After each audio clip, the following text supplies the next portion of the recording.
The second I walked into our living room carrying my 4-day-old newborn, my father-in-law pointed at me and snarled, "We are not putting the Pemberton last name on a bastard that might not even be my son's."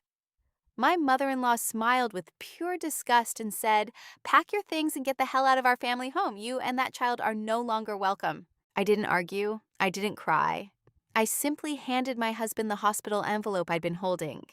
He read one underlined line, and his face went pale. Then he slowly turned and stared at his mother. Not at me. Not at our baby. What they didn't know was that the line he just read had nothing to do with my son. It was about her, and it was going to burn her perfect bloodline to the ground. My name is Holly Sanders, 32 years old. If you've ever been told you don't belong in the family that was supposed to love you, stay with me. This story is for you. Tap subscribe so the next chapter finds you. I have spent the last 9 years reading medical records for a living. Senior Analyst, Health Information Management, Mercy General Hospital, Boston. My desk faces a wall of beige file cabinets that nobody under 50 seems to notice anymore. I notice them. I notice everything. My father used to say, records don't get nervous. People do. He died of pancreatic cancer in late 2018, 6 months before my wedding. I keep a small gray cloth notebook in the inside pocket of my work blazer because it was his, and because he carried it the same way. That notebook would, one day, hold the only sentence I needed to bring an entire family down. But on the morning I'm describing, it was just a notebook. And I was just a woman in a maternity discharge gown, walking past 3 suitcases that did not belong to me. I met Calvin Pemberton in the spring of 2017. I was 24, doing an interface audit between Mercy General and his family's law firm, Pemberton, Holloway, and Crane. He was the junior associate assigned to babysit me through the paperwork.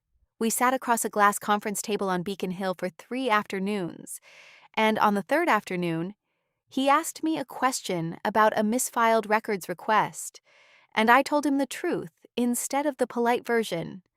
He looked up. He laughed. He told me later it was the first time he had laughed in that office in 2 years. "You don't talk like a lawyer," he said. "I don't have to lie for a living," I said. I thought it was a joke. He told me, much later, that his mother had warned him about records women. I thought that was a joke too. We were married in October 2019, in a small Episcopal church outside Worcester where my mother had grown up. My father had been gone less than a year. My mother walked me down the aisle holding a handkerchief she had embroidered with both of our names. The Pembertons attended. They sat in the third row, and afterward Constance Pemberton, my new mother-in-law, hosted what she called a post-wedding garden tea at the estate in Brookline. She handed me a calling card in the receiving line. The card read, "Mrs. Edmund H. Pemberton," in raised black ink. Her own first name was not on it. I kept it. I did not understand for 6 more years why a woman would erase her own name first. We tried for a baby for 4 years. There were 2 miscarriages neither of his parents knew about, because Constance had once told us that Pemberton men announce only when they are sure. So we stopped announcing. We stopped telling. In the late summer of 2025, the ultrasound finally showed a heartbeat that did not go quiet a week later. And in December, at 30 weeks, Calvin signed the spousal consent broad release form for my maternity coverage, in the same way husbands sign every other unread document, quickly, distractedly, while reading his email. He used a hospital pen with a chewed cap. He kissed the top of my head. He went back to work. That signature would later become the only paper barrier between Calvin and a truth he had never been brave enough to ask about himself. I should have noticed sooner. When a family talks about blood that often, they are usually trying to hide what is inside it.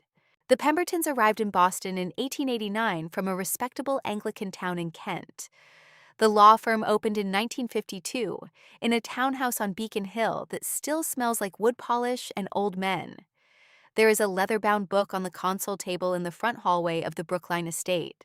It is the Pemberton Family Register, Every Pemberton Bloodline verified child has been entered into that book by hand, with a Mont Blanc fountain pen and black ink since the Coolidge administration. Edmund's father wrote in it. Edmund's grandfather wrote in it. Edmund wrote in it the night Calvin was born. He wrote in it again the night Calvin's older brother Brennan welcomed his first child 4 years ago. He left a blank page after every entry for the next one. Edmund liked to say that Pemberton men aged in the chin first. You can tell at a glance, he would say at Thanksgiving, if a man has the bone for this family. Calvin's chin was nothing like his father's. I had noticed it at our rehearsal dinner. I had said nothing then, and I had said nothing for 6 years afterward, because in that family you did not say small true things out loud. You said large false things, and you said them politely. In December of 2023, the younger cousins handed out 23 and Me kits at the Pemberton Christmas gathering as a party game. Everyone took one. Edmund took one. Brennan took one. Calvin took one.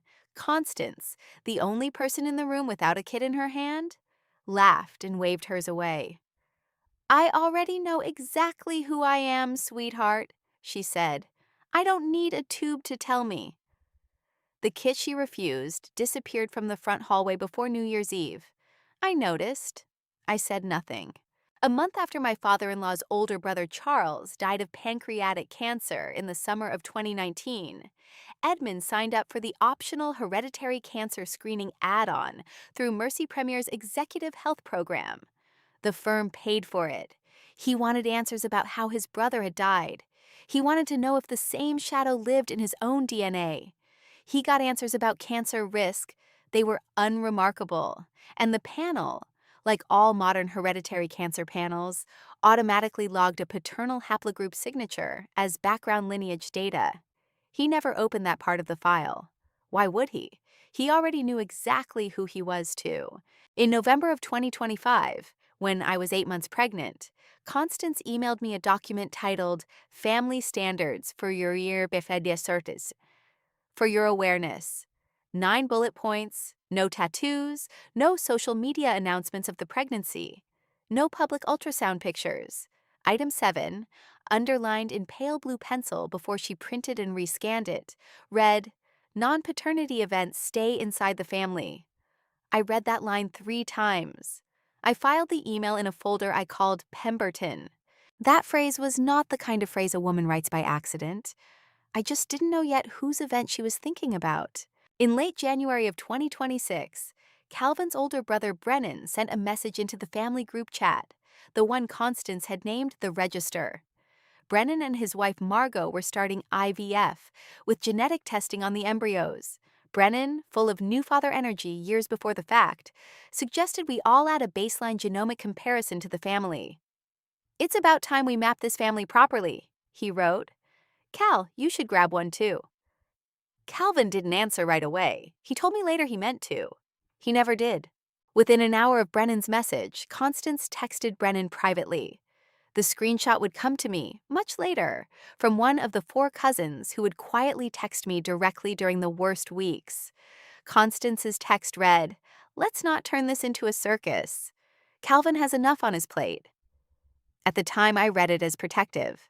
I would learn that she had been protective of herself. I went into labor at 1 a.m. on Thursday, February 12, 2026, in a snowstorm that closed half of Route 90 and would still be falling when my mother tried to drive down from Worcester 2 days later. Henry James Sanders Pemberton was born by scheduled cesarean at 9:14 in the morning. 6 pounds, 11 ounces. He had a small whirl of dark hair at the back of his head and a hospital bracelet that read, in tidy printed capitals, Baby Sanders Pemberton. The nurse let me hold him before they took him to the warmer. He smelled like every newborn I had ever leaned over in 9 years of work.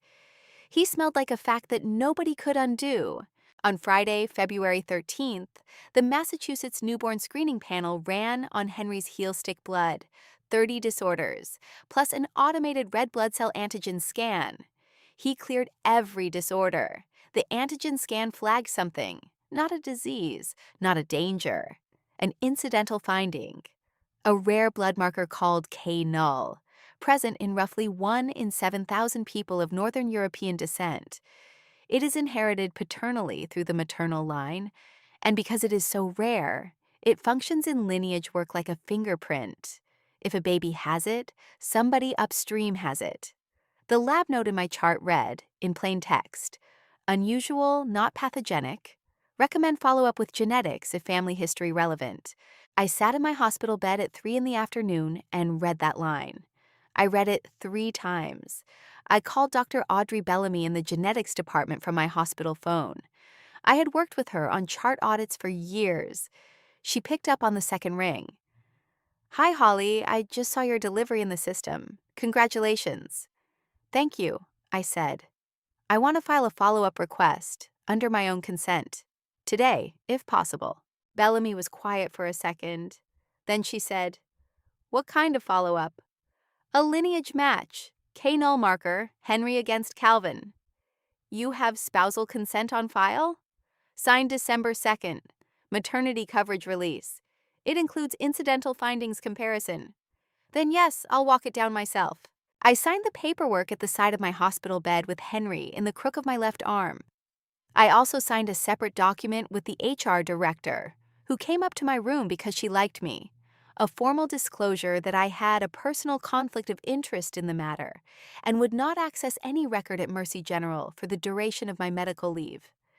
I would not return to work until further notice.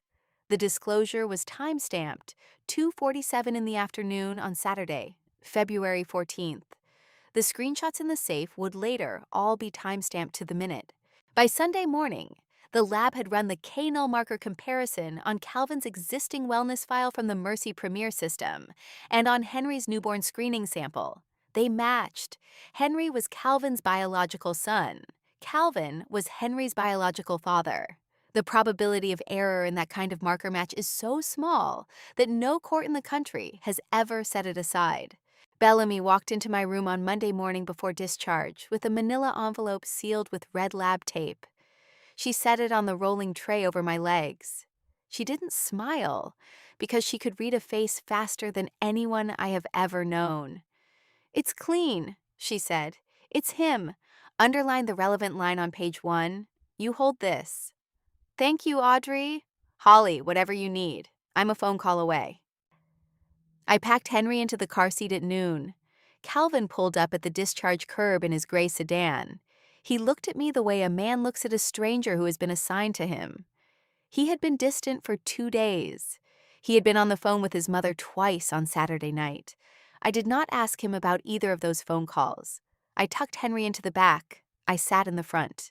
The envelope went into my purse, tucked between a pack of nursing pads and my father's old gray notebook. The discharge nurse pushed me out to the curb in a wheelchair. As she let me up, she said, almost casually, "Whoever's waiting at home, ask them to take everything off the floor. You don't want to trip in the first week." I would think about that sentence for the rest of my life. There was, in fact, something on the floor of my living room when I walked through the door an hour later. 3 of them, lined up perfectly. We lived in a brownstone on the Cambridge side of the river. Edmund and Constance had a key to that brownstone because in early December, at our baby shower, Constance had asked Calvin for one to help set up the nursery. He had given it to her without thinking, the way he gave her almost everything without thinking.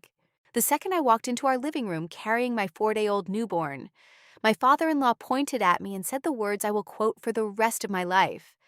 My mother-in-law followed with hers. There were 3 leather suitcases lined up against the wall of the front hallway. The luggage tags read, in Constance's left-leaning handwriting, H. Sanders. Not Pemberton. She had used my maiden name. She had used it on purpose.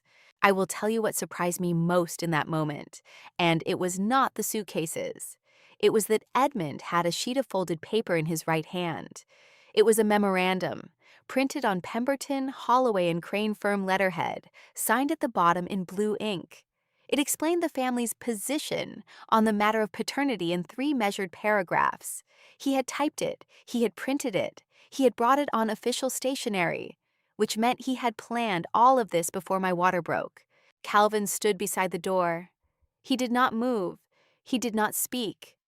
I counted the seconds in my head because I count things. 11 seconds. Henry shifted against my collarbone. I did not adjust him. I did not want to give my mother-in-law the satisfaction of watching me steady myself in any way. "Pack your things," Constance said again. "We've been generous." She pushed a craft envelope across the coffee table. It was thick. It was sealed with a small disc of red wax, the kind of envelope that has a number printed inside it. I would learn later that the number was $235,000, and the agreement was a one-page proposal to dissolve the marriage in exchange for my full and forever withdrawal from the Pemberton name and any future contact with the family. There were 2 signature lines. One was already initialed in Constance's hand. The other was waiting for mine. I did not argue. I did not cry. I reached into my purse. I pulled out the manila envelope with the red lab tape. I handed it to my husband. "Read the underlined line, Calvin." He looked at me. He looked at the envelope. He looked at his mother for a quarter of a second. A tick, almost. And then he opened it. He read the line. Page 1, paragraph 2. Paternal lineage confirmed. Patient Henry James Sanders Pemberton matches reference paternal sample Calvin B. Pemberton. K null marker present in both. Probability of non-paternity less than 1 in 100 million. His face went pale. He read it again. He looked up. He did not look at me. He did not look at Henry. He turned his entire body slowly toward his mother, and he stared at her the way a son stares at a woman he has begun to suspect of a lie he is not yet ready to name. "Mom," he said. That was the entire sentence. One syllable. He did not move closer to her. He did not move closer to me. He just stood there with the page in his hand and his mouth slightly open. And his father, who had been waiting for an answer or an apology or some kind of feminine collapse, finally saw something change in the room that he had not authorized. "Calvin," Edmund said. His voice was lower. It almost sounded uncertain. "Whatever's in that envelope, son, the family's position remains." "Dad, please." Constance stood. She straightened her cashmere cardigan with both hands, like a woman straightening a curtain. She walked past her husband. She walked past Calvin. She picked up her purse from the credenza. She left through the front door without looking at me. She left her 3-pack suitcases where they were. Edmund followed her 30 seconds later, slowly, with his memorandum still in his hand. He paused in the doorway. He didn't say goodbye. He didn't apologize. He nodded to Calvin in a way I had seen him nod at junior associates in the firm. Then he was gone. Calvin closed the door. He locked it. He turned the deadbolt twice, which he never did. He came back into the living room. He sat down on the floor in front of the coffee table. He put the envelope on his knees. He didn't say anything for a long time. Henry made the small, breathy sound newborns make when they are about to wake. I sat down on the couch beside Calvin. I unbuckled the carrier strap one-handed. I lifted Henry out. I unwrapped his blanket. I held him against the front of my cardigan and pressed my chin to the top of his head. "Holly." "I know." They had it all written down. "I know. My father printed it on letterhead." "I saw." He pressed the heels of his hands into his eyes for so long that I thought he might be crying. He wasn't exactly. He was containing something. He was a man who had grown up containing himself. "Holly, why was the line about...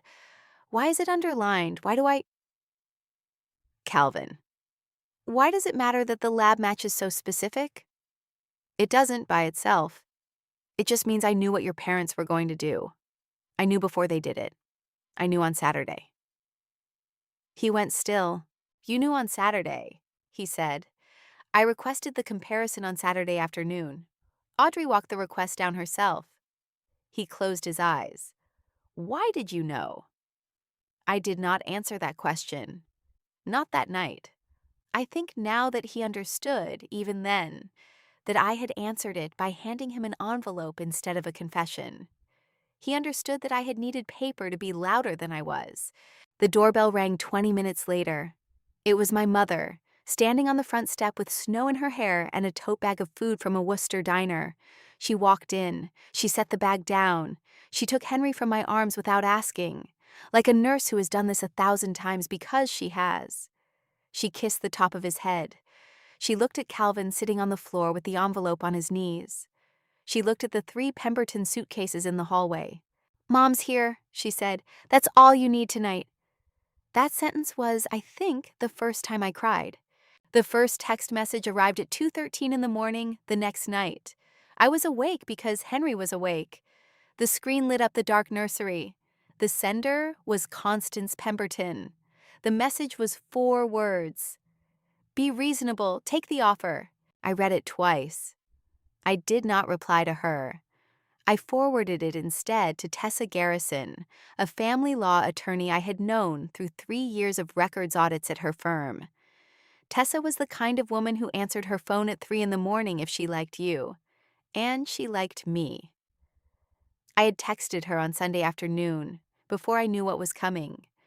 She had already, before her morning coffee on Monday, signed an engagement letter and started a privileged folder for me.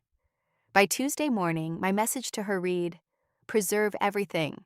Group chat, email this text, use certified mail, and file the petition." The group chat is what they called the register. 16 people, aunts, cousins, the older Pemberton uncles, 2 Whitlock cousins on Constance's side. Within 48 hours of the ambush in my living room, Constance had begun a coordinated drip. She did not name me directly. She did not need to. She posted a cropped photograph of Henry's profile beside an old baby picture of Calvin at 1 month old. She labeled them simply, "For peace of mind, family. We are looking into the situation." 4 of the 16 people in that chat texted me directly within the hour. None of them texted her. The rumor at the Brookline Country Club arrived on Wednesday afternoon, hand-delivered by Constance's cousin Caroline Whitlock at a charity tea I was not attending.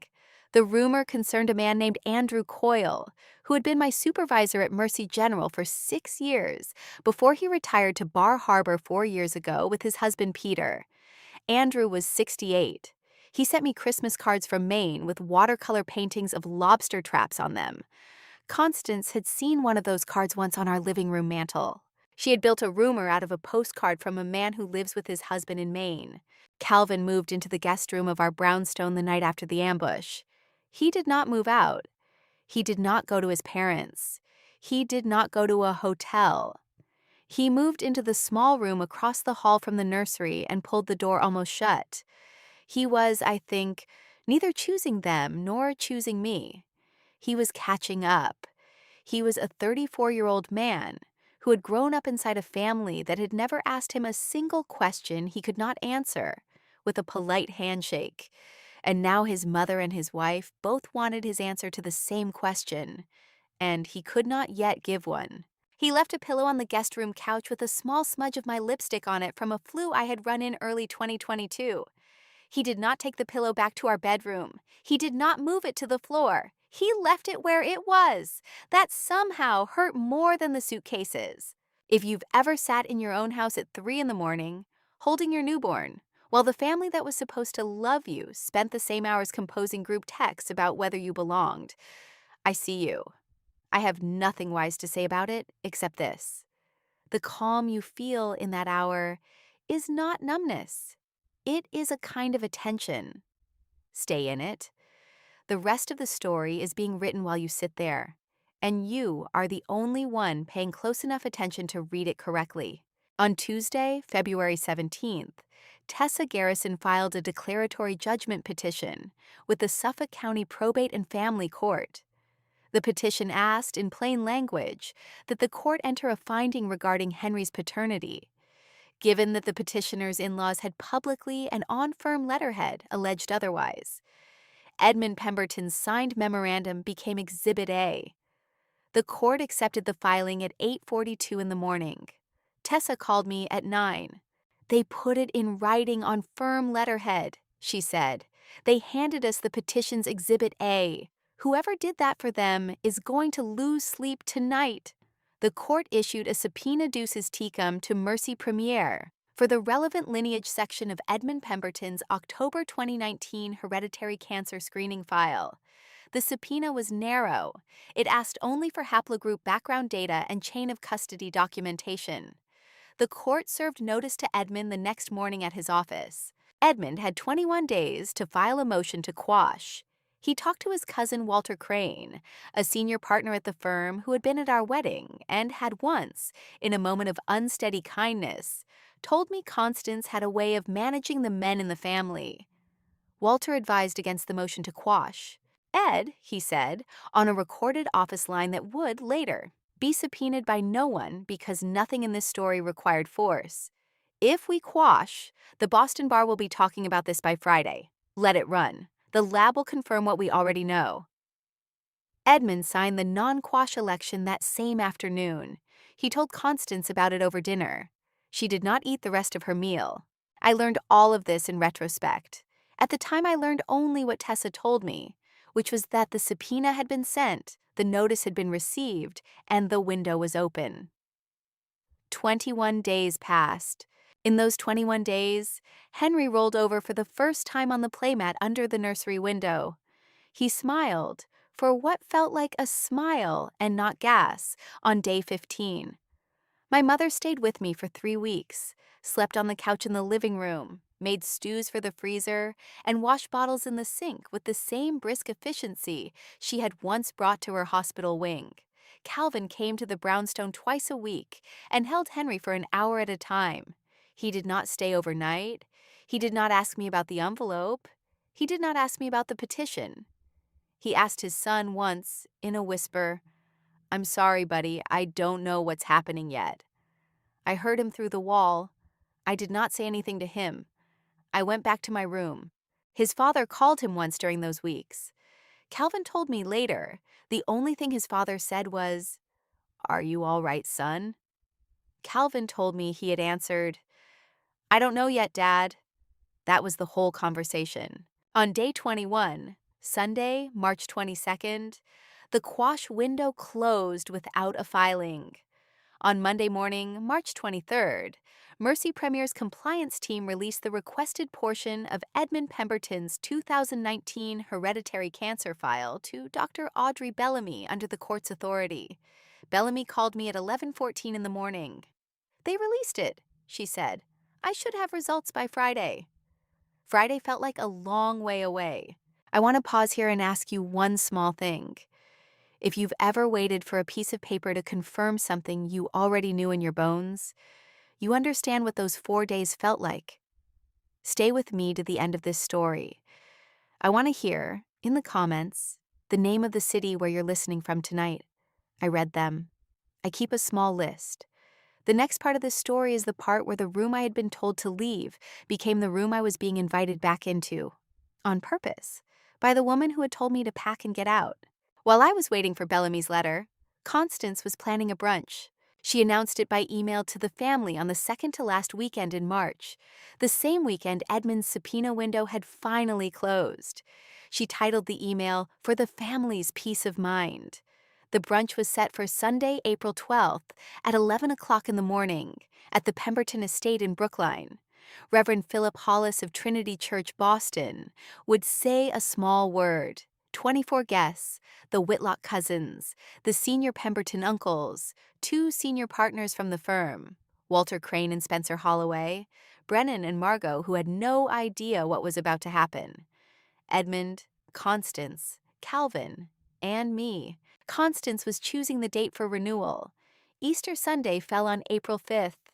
A naming brunch the following Sunday placed the event safely outside of Lent and inside the symbolism she liked best.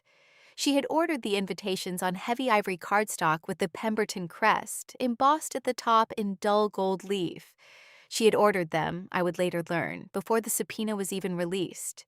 She had ordered them in confidence. She had ordered the cards before she had ordered the truth. That was her mistake.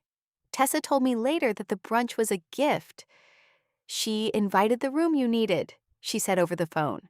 "All you have to do is sit in it." I believed her. I told Tessa I would be there.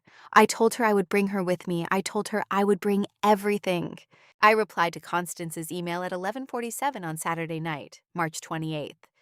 The same night, Tessa locked the original signed letter into safe number 53 at her office. My reply was 4 words long. I'll be there. Both of us. Constance read it as me and the baby. I had meant something else. Bellamy called me at 1 in the afternoon on Friday, March 27th. Her voice was the voice of a woman who had read a report twice and called twice through the steps to make sure she had not misread it. "Holly," she said, "are you sure you want this in writing?" "Twice, with your signature, on letterhead." "I'll have it for you by Monday." I asked her to seal it in the same envelope I had carried home from the maternity floor. She said she would.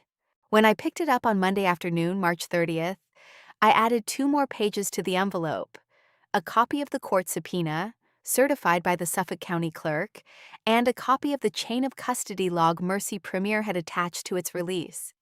I numbered the 3 pages in pencil at the top corners. I drew a small underline in yellow highlighter across the relevant line on page 2. I sealed the envelope. I labeled it in my own handwriting, "For Calvin, in order." I set it on the rocking chair in Henry's nursery on the night of Saturday, April 11th. I clipped a sticky note to the front of it. The note read, "Read all 3 pages, in order." Henry was asleep in his crib. The lamb-shaped nightlight cast its slow, soft circle on the wall. I sat in the kitchen with a cup of cold tea and waited for my husband to come home from wherever it was he had been driving in the dark. He came in at 10:42. He took off his coat. He walked down the hallway. He stood in the doorway of the nursery for a long time, the way a man stands in the doorway of a room he has only recently begun to understand he is allowed to enter. He picked up the envelope from the rocker. He read page 1, the same page I had handed him at the ambush almost 2 months earlier. The page he had been carrying in his briefcase ever since, like a man carrying a stone he did not yet have the strength to put down. He turned to page 2. He read the underlined line. He read it twice. He closed the envelope very slowly. He did not look at me. He did not look at Henry. He looked down the hallway toward the guest room where his mother had been sitting since 5 o'clock that afternoon, because he had invited her to come over and help him set up coffee for the next morning's brunch.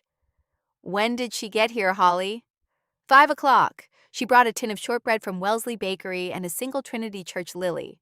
He stood up. He did not slam the envelope shut. He did not raise his voice. He carried it down the hallway the way a man carries a verdict. I stood in the nursery doorway and held Henry against my chest and watched a strip of yellow light under his mother's closed door. Behind that door, my husband said something I did not hear. Constance said, "Calvin Ashbury, you don't understand what you're holding." Calvin Ashbury was a name his mother used. She had used it his whole life. She had used the maiden name of her own grandmother as his middle name, because that grandmother had been her favorite, and she had used it instead of Bennett, the Pemberton family name that Edmund had given Calvin at birth, because Constance had quietly resented her husband's family for 34 years. Calvin's voice came back through the door. It was low and clear, and it carried. "My name is Calvin Bennett Pemberton," he said. "It always has been." She did not answer. I do not know what her face looked like in that moment. I only know that when Calvin came out of the guest room, he was holding the envelope in one hand and a soft pillow in the other, and he walked past me to our bedroom, and he set the pillow down on his side of our bed for the first time in 7.5 weeks. He did not say goodnight. He did not need to. He had asked the question. She had not answered. And by morning, the entire family was going to hear what she had refused to say. The Pemberton estate sits behind a low brick wall on a quiet street in Brookline that has not changed in 100 years. The driveway is blue stone. The front door is painted black. The dining room can seat 24 comfortably and 28 if you bring out the second sideboard. On the morning of Sunday, April 12th, it was already set when we arrived at 5 minutes before 11. White hydrangeas in low glass bowls, linen napkins, a leather-bound book open on the console table in the front hall, with a Mont Blanc fountain pen lying beside it. The page was blank. It was the page Constance had opened for the entry she intended to deny. She had not yet drawn the line through Henry's name. She had been waiting until I arrived to do that part publicly. I carried Henry in a soft sling against my chest. Calvin walked beside me with a small leather satchel. Inside the satchel was the envelope, the same one I had carried home from Mercy General. Behind us, Tessa Garrison walked through the front door in a navy blue suit and a string of pearls. Two of the Whitlock cousins glanced at her. Walter Crane looked up from across the room. Spencer Holloway set his coffee cup down. Tessa nodded at me. She moved to the back wall of the dining room. She did not speak. Her presence alone changed the air in the house from family meeting to deposition. Edmund stood at the head of the dining table at 12:08 in the afternoon. He had a printed page in his hand. The page was on Pemberton, Holloway, and Crane letterhead. He cleared his throat. The conversation around the table fell quiet. "It is the position of this family," he said, "that until questions of paternity are resolved, the Pemberton name will not be extended to this child." He said, "this child, not my grandson." That was the sentence I knew I would never forgive. Constance reached across the table. She slid the craft envelope toward me. I had not seen the craft envelope since the day of the ambush. She had been carrying it. She slid it the last few inches with the back of her hand, as if it disgusted her to touch it for any longer than necessary. "This is the offer," she said. "It is generous. Take the morning to think about it." I did not pick it up. I slid it back across the table toward her. "I came with a different envelope," I said. "Calvin will read it." The table got very quiet, the way a courtroom gets quiet just before the clerk reads the verdict. Calvin took the manila envelope out of his satchel. He set it flat on the table. He opened it. He removed 3 numbered pages. He set them in order. He did not stand. He read sitting down, the way a man reads when he wants to make sure he will not lose his composure halfway through. "Page 1, he said.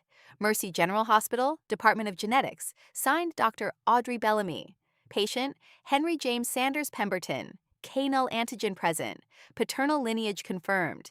Patient Calvin B. Pemberton matches reference paternal sample. Probability of non-paternity less than 1 in 100 million. He looked up. He looked at his father. "My son is my son. The hospital confirmed it 5 weeks ago. I have known since the day Holly handed me this envelope. I just hadn't read all of it yet." Walter Crane sat up a little straighter. Spencer Holloway folded his hands on the table. Calvin did not stop. "Page 2. He paused. He drew a quiet breath. "Mercy General Hospital, Department of Genetics. Signed Dr. Audrey Bellamy. Patient, Calvin B. Pemberton. Paternal haplogroup incompatible with reference profile of Edmund H. Pemberton. Mercy Premier Hereditary Cancer Panel. October 2019. Released to Mercy General by court subpoena. March 23, 2026. Maternal lineage confirmed." He set the page down.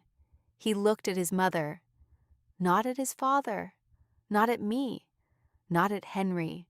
Asleep against my chest. He looked at the woman who had told me to pack my things and get out of her family home.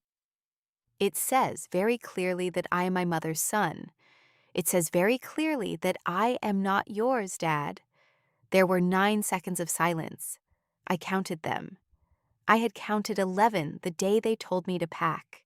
Constance stood up too quickly. Her chair scraped the rug. Her water glass, half a Bloody Mary in a stemmed crystal tumbler, tipped on its side and went over the front edge of the table and onto the open page of the Pemberton Family Register, where the next entry had been waiting to be written and unwritten. The tomato red liquid soaked into the heavy paper and into the soft red leather of the binding. The page stained immediately. Constance did not move to wipe it. Nobody moved to wipe it. "Calvin," she said. Her voice broke for the first time anyone in that room had ever heard. "That lab is wrong. That lab is wrong." Edmund did not look at her. He looked at the page on the table in front of his son. He looked at Walter. He looked at Spencer. He looked at the book on the console table behind his wife. Then he turned to her, and he said the only thing he said for the entire afternoon. "Constance," he said, "is this real?" She did not answer. Calvin picked up the third page. Page 3 is the court order from Suffolk County Probate and Family Court, March 23, 2026. Mercy Premier released this file under judicial authority. My father chose not to quash the subpoena. He told his own attorney he had nothing to hide. He was right about himself. He was wrong about someone else in this room. He set the page down. My attorney is in the back of the room. If anyone here would like to challenge the chain of custody, you may speak to Tessa Garrison tomorrow morning. Her contact information is on the bottom of page 3. No one spoke. No one wanted Tessa's number. Reverend Philip Hollis closed the small Bible he had been holding in his lap. He did not stand. He did not deliver his small word. He folded his hands on top of his Bible, and he waited the way a man waits at the side of a hospital bed. Edmund asked his question one more time. "Constance," he said very softly now, "is this real?" She still did not answer. I stood. I adjusted Henry against my collarbone. I clipped the carrier strap with one hand. I did not look at my mother-in-law. I did not look at the craft envelope. I did not look at the stained page in the open book in the hallway. I walked out of the dining room. Calvin followed me. He carried the manila envelope under his arm.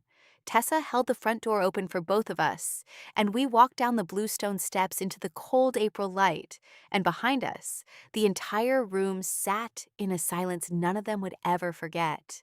The first week after the brunch is the part of this story I have the hardest time telling, because nothing dramatic happened. Constance stayed in the Brookline estate. Edmund moved one of the dining room chairs to the opposite end of the long table without explanation. He took his evening meals there. She took hers at the original head. They did not speak across the length of the table. They did not divorce. On Wednesday, April 15th, Walter Crane and Spencer Holloway called Edmund into the Beacon Hill office. They did not fire him. They invoked a personal integrity clause Edmund himself had written into the partnership agreement back in 2007. The clause did not strip his title. It stripped his veto rights on partner track promotions and major firm matters.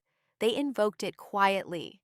There was no announcement to the Boston Bar, no press release, just a one-line revision to the partnership minutes that anyone could read if they ever happened to look. Calvin, on his own initiative, walked into the senior partner's office the next morning and pulled himself off the partner track entirely. He had been a junior partner for 2 years and 3 months. He emptied his Beacon Hill office on a Saturday. He kept the brass plaque from his door, the one that read Calvin E. Pemberton, partner, and put it into a cardboard box in our garage. He told me later that he kept it because one day Henry would ask, and he wanted to be able to tell his son what the name had cost. He opened a small family law practice in Cambridge 2 weeks later. Tessa Garrison agreed to be of counsel. They share a receptionist now.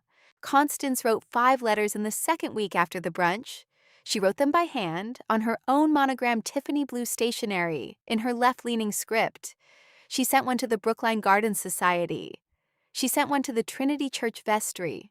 She sent one to the Women's Auxiliary at the Brookline Country Club. She sent one to a college sorority alumni board she had chaired for 15 years.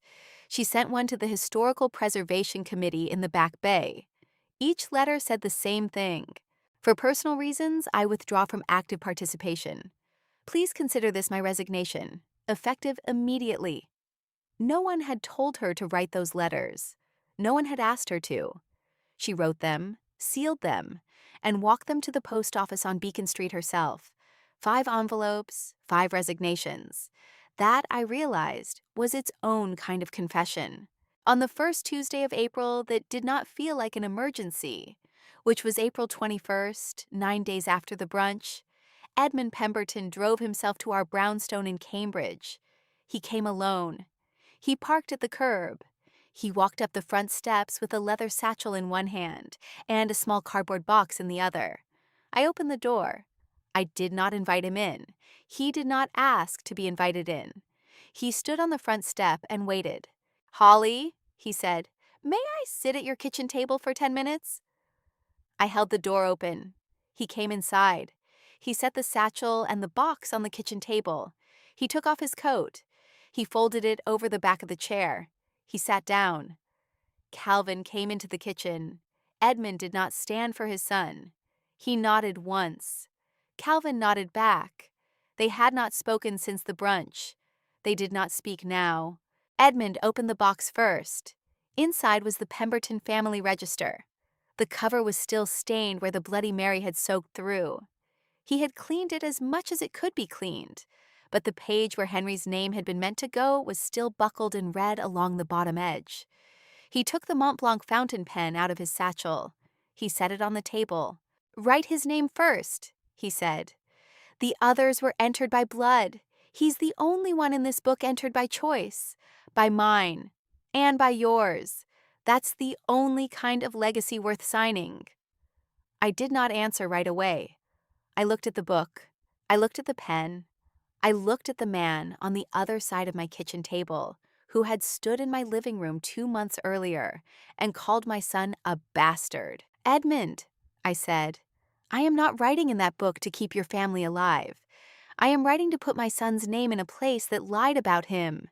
He nodded. "That is the only reason to write in it." I uncapped the pen. I wrote in clear blue ink, on the page that had been waiting for 2 months, Henry James Sanders Pemberton, born February 12, 2026, Mercy General Hospital, Boston, Massachusetts. Mother, Holly Sanders. Father, Calvin Bennett Pemberton. I capped the pen. I set it down. Edmund did not touch the book. He did not write under what I had written. He did not initial it. He looked at the page for a long time. Then he laid his open hand flat over the writing, the way a man lays a hand on a forehead in a hospital, and he held it there for a few seconds and then took it back. "Thank you," he said. He did not stay for coffee. He stood. He put on his coat. He left the register on the kitchen table. He drove away. He never asked me about Constance. I never asked him back. Constance called the brownstone 2 weeks after the brunch on a Tuesday afternoon. She did not email. She did not write on her Tiffany blue stationery. She used the telephone, like a woman who was being asked for the first time in her life to use her actual voice instead of an embossed letterhead. I picked up the kitchen phone with one hand. Henry was on my hip. I let her wait through one breath of silence before I spoke. "Hello, Constance." "Holly," she said. "I would like to meet him. I do not require you to forgive me to do it." It was the first sentence she had ever said to me that did not contain the word we. I did not say yes. I did not say no. I said, "I will call you back on Friday." I called her back on Friday. I told her our terms. The terms were 6 lines long. They were typed on a single sheet of paper and printed twice, 1 copy for her and 1 copy for our file. The terms read as follows. 1. You may see Henry once per month in a neutral public space with Holly or Calvin present. 2. The word Bloodline may not be used in any room in which Henry is also present. 3. The Pemberton family register may not be mentioned, opened, displayed, or referenced in Henry's hearing. 4. Edmund may not be present at these visits without prior written approval from Holly and Calvin. 5. Any breach of the above terms ends the arrangement immediately, with no further explanation owed. 6. You may be in his life. You may not define it. She signed the bottom of her copy in front of me at a coffee shop in Newton. With a black pen she pulled from her own purse, she signed her full name. Constance Ashbury Pemberton. I had never seen her middle name written out before. I did not ask about it. Some names belong only to the people who carry them. I think she had been carrying that one alone for a very long time. She held Henry for 11 minutes that morning. He fell asleep against her shoulder. She did not cry. She did not apologize. She held him steady the way a woman holds a thing she finally understands she is borrowing, not owning. When the 11 minutes were up, I took him back. She nodded. She left first. She did not look at me on her way out. We have met once a month since then. Sometimes I think she will say something true. So far, she has not, but she has also not used the word bloodline once. That, in some families, is what an apology looks like. On the last Friday of April 2026, the last day of the month, the last day of this story, my mother drove down from Worcester with 2 bags of groceries and a casserole dish that she insisted on baking at our oven so the brownstone would smell like a real house again. She had been with us, on and off, for most of the 11 weeks since the discharge. She had washed bottles, she had folded blankets, she had sat in the rocking chair in the nursery at 2 in the morning and sung the lullabies my father had taught her, in a low alto voice that was older than the lamp-shaped nightlight. That evening, Calvin came home from his small Cambridge office at 6. He kissed the top of my head. He kissed the top of Henry's head. He stood at the kitchen counter and washed his hands. "Holly," he said, "I framed the bracelet." I looked up. He held out a small wooden frame. Inside it was the hospital bracelet from February 12th, the one that read, in tidy printed capitals, "Baby Sanders Pemberton." He had matted it on cream paper. He had set the matting straight. He hung it that night, with a small picture-hanging hook on the wall of the nursery, next to the framed black and white ultrasound from week 12 that I had kept in my wallet for most of my pregnancy. The bracelet has Sanders first. I had not asked him to mat it that way. He had just done it.